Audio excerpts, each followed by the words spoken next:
সকলোকে নমস্কাৰ জনাই আজি অন্য এটা ভিডিঅ'লৈ আপোনালোকক স্বাগতম জনাইছোঁ। আজিৰ এই মটিভেশ্যনেল ভিডিঅ'টোত আপোনালোকক জীৱনৰ দুখ সুখৰ বিষয়ে কিছুমান কথা প্ৰকাশ কৰিম। আপোনালোকৰ জীৱনত যদি দুখেৰে নধৰা হৈছে, আপোনালোকৰ জীৱনত যদি বহু কষ্ট আৰু সংঘাত আহিছে, তেতিয়াহ'লে আপোনালোকে কি কৰিব?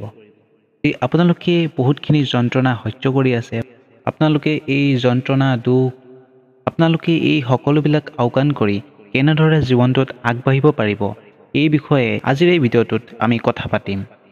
মানুহৰ জীৱনটো হৈছে দুখ কষ্ট বিভিন্ন সংঘাতৰ দ্বাৰা পৰিপূৰ্ণ।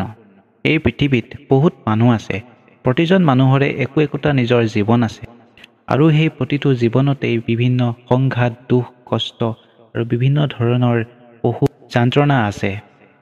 এতিয়া কথা হ'ল, আমি কেনেধৰণে দুখ যন্ত্ৰণাসমূহ এৰাই চলিব পাৰিম আমাৰ জীৱনৰ পৰা। দুখ আৰু যন্ত্ৰণা এনে এক বিশেষ বস্তু যিটোৰ অবিহনে জীৱন পৰিপূৰ্ণ নহয়। এটা পৰিপূৰ্ণ জীৱন পাবলৈ হ'লে দুখ যন্ত্ৰণা সুখ আনন্দ এই সম্পূৰ্ণ বস্তুখিনি থাকিব লাগিব আৰু এই কথাখিনি আমি ভালদৰে প্ৰথমতে জানিব লাগিব আৰু নিজকে বুজাব পাৰিব লাগিব। আমি জীৱনৰ পৰা এইখিনি সমস্যা আঁতৰাব নোৱাৰোঁ যদিও কিছু পৰিমাণে হ'লেও আমি কমাব পাৰোঁ।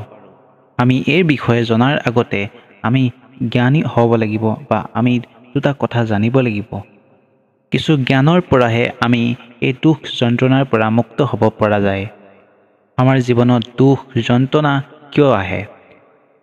আমি যিকোনো এটা মুহূৰ্ততে দুখী হৈ যাব পাৰোঁ। এই দুখৰ কাৰণ কি? আমি আগতীয়াকৈ সেইটো জানিব লাগিব।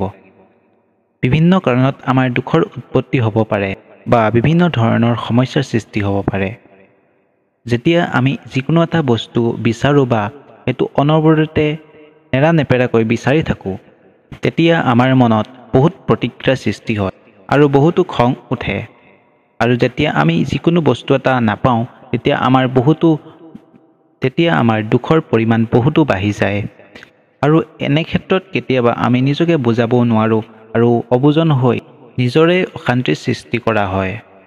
যদি আপুনি কেনেবাকৈ যিকোনো বস্তুৰ ওপৰত দুখ কৰি থাকে, যিকোনো কথাতে লাগি থাকে বা যিকোনো কথাৰ ওপৰত আপোনাৰ দুখ বহুত বেছি হৈ থাকে, আপোনাৰ মনটো বেয়া লাগি থাকে, তেতিয়া আপুনি কি কৰিব?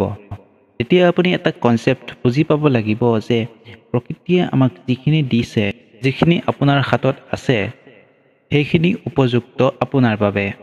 গতিকে সেইখিনি বস্তু আপোনাৰ ওচৰত আছে আৰু যেতিয়া আপুনি যিকোনো এটা বস্তু বিচাৰি হাবাথুৰি খায় বা সেইটো নাপায় বা দুখ কৰি থাকে, প্ৰকৃতিয়ে সেইটো বস্তু আপোনাক দিবৰ বিচৰা নাই বা ইচ্ছা কৰা নাই। গতিকে আপোনাৰ ভালৰ বাবে প্ৰকৃতিয়ে এইটো বস্তু আপোনাক নিদিয়ে। আৰু যিটো বস্তু আপুনি পোৱা নাই আৰু সেইটো বস্তু বিচাৰি আপুনি কাহানিও দুখ কৰি নাথাকিব। ভগৱান শ্ৰীকৃষ্ণই কৈছে, কৰ্ম কৰি যোৱা কিন্তু ফলৰ আশা নকৰিবা।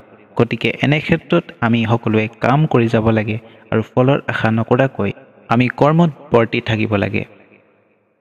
আমি যি কৰ্ম কৰিছোঁ তাৰ উপযুক্ত ফল সম্পূৰ্ণকৈ লাভ কৰিব পাৰিব। গতিকে মন মাৰি নাথাকি দুখ নকৰি জীৱনটোত কৰ্মৰ দ্বাৰা আগবঢ়াই নি সফল কৰি তুলিব লাগে। আজিলৈ ভিডিঅ'টো ইমানেই। ভাল পালে লাইক কৰিব, ছাবস্ক্ৰাইব কৰিব আৰু শ্বেয়াৰ কৰিব ভিডিঅ'টো।